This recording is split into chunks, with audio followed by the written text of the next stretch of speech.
siyaasiyiinta Salaat Cali Jeelle iyo Axmed Salaat Aw Aadan oo kamid ah siyaasiyiinta Soomaaliyeed oo maanta shir jiraad ku qabtay magaalada Muqdisho ee caasimada dalka ayaa dawladda federaalka Soomaaliya ku taageeray heshiiska ay dawladda Soomaaliya dhawaan la gashay dawladda Ethiopia. Salaat Cali Jeelle oo la hadlay warbaahinta ayaa tilmaamay in heshiiskan ay dawladda Soomaaliya iyo Ethiopia ay 26 bishan June Muqdisho ku gaareen inuu yahay guul u soo hooyatay Soomaaliya isla markaana loo baahan yahay in lagu dhiirigeliyo dawladda federaalka Soomaaliya.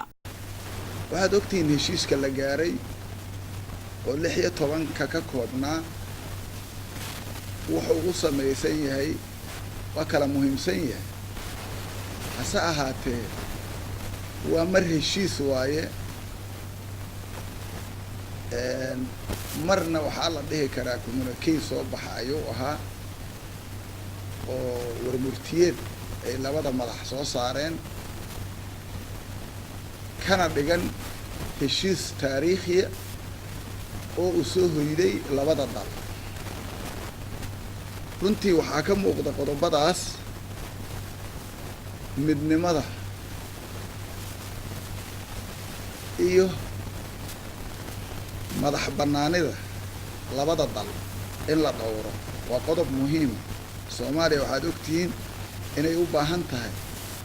midnimadeeda in la ilaaliyo marka waxaan leenahay hambaliyaan leenahay heshiiska shacabka Soomaaliyeed waxaan leenahay midnimadiina iyo karaamadiina iyo sharaftiina ilaashada kana foojignaada kuwa nabadda idin diidan hadii ay yihiin argagixisada iyo haday taageerayaashooda yihiin iyo cid kasta oo markaasi dawladnimo in Soomaaliya ay dib ula soo naqato hor istaagan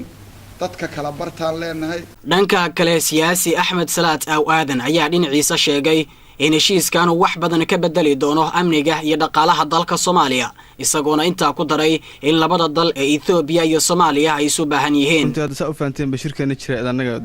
wax hadalnaba oo ku soo dhaweynay heshiiskaas qiimaha uu leeyahay iyo ahmiyadda uu leeyahay labada dalba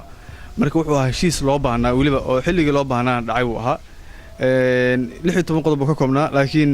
inta badan national u badnaa laakiin ahmiyadiisu wuxuu ahaa hadii aan ku soo koobo 3 qodob ugu muhiimsan waxay ahayd in madax banaanida iyo midnimada labada dal la ilaaliyo amniga in la iska kaashado ganacsiga iyo maalgashiga in la isweydaarsado hadii inta marka aan kugu soo koobo waxaad ogtahay mar hadii lagu yiri madax banaanida labada wadan hal ilaaliyo waxaad dareemi kartaa Soomaaliya maanta inay u baahan tahay in dawladaha dariska ah inay nagu ixtiraamaan madax banaanideena ay ilaaliyaan ayaguna way garteen xilligan runtii. Maxamed Ibrahim Bulbul raadiyaha iyo telefishinka SBC Muqdisho.